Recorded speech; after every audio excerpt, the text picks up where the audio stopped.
అండి good morning. నా పేరు బాబు. నేను సిల్వర్ డైరెక్టర్లో ఉన్నాను వేస్టేజ్లో. ఈరోజు మనం last time Srinivas sir Guddam కాడికి వచ్చినప్పుడు అగ్రి గ్రాన్యువల్ అగ్రి 82 ఆక్వాజెల్ ఇవ్వడం జరిగింది. వాళ్ళ చేను చూపించడానికి మీకు వచ్చిన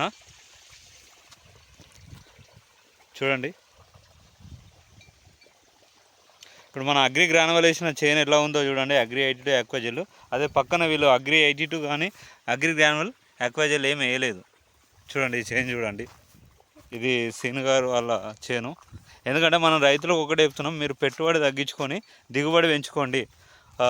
సీను గారు ఏమంటున్నా అంటే ఎకరంలో నేను 60 క్వింటాలు వండియాలని అంటుండు. చూడండి, నేను లాస్ట్ టైం వీళ్ళ చేను దగ్గర జరిగింది కూడా నా యూట్యూబ్లో లింక్లో ఉంటుంది, చూడండి. థ్యాంక్ యూ అండి. నేను వెస్టేజ్ ప్రొడక్ట్స్ చాలామంది రైతులను నేను పెట్టుబడి తగ్గించి రైతులను రాజు చేయాలనే ఉద్దేశంతో మన కంపెనీలో నడుస్తుంది. అలాంటి కంపెనీలో ఉన్నందుకు థ్యాంక్ యూ అండి.